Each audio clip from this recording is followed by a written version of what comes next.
இந்த வீடியோவில் வரும் காட்சிகள் கற்பனை மட்டுமே. ஹலோ சார், பேசுறது டிடி தானே? ஆமாங்க, நீங்கள் யார்? சார், நீங்க தானே கிரண்ணியை வச்சு மீம் கிரியேட் பண்ணி போட்டது? ஆமாங்க. சார், அதுக்காக உங்களுக்கு பெஸ்ட் மீம் கிரியேட்டர் அவார்ட் தரலான்னு இருக்கோம் சார். ஐயா, அது வாங்குற அளவுக்குலாம் எனக்கு டைம் இல்லைங்க ஐயா.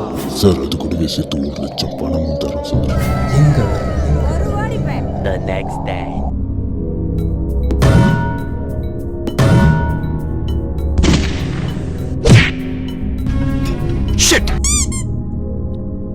ஒரு லட்சம் தராங்கன்னு ஆசைப்பட்டு வந்தது தப்பா போச்சு.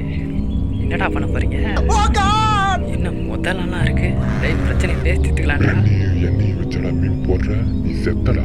சார், தெரியாம போட்ட மன்னிச்சிருங்க. பேசி தீர்த்துக்கலாம் சார், பேசிக்கலாம். இது பேபி அவனை நோட்டிட்டு போயிடுச்சு தம்பி. டாய் கிரண்ணா, ஒரு நாள் நான் திரும்ப வருவேன்டா. ஒரு நாள் அன்னைக்கு உன்னை பார்த்துக்கிறேன்டா. போட்டானுங்க மக்களே. நீயாடா போட்ட? நீயா போட்ட? எப்படா போட்ட? டோரே, நீ தானே போட்ட. தனியா போய் போட்டியா இல்ல குரூப்பா சேர்ந்து போட்டீங்களாடா? அவரை போட்ட எனக்கு உங்களை போட எவ்வளோ நேரம் ஆகும்?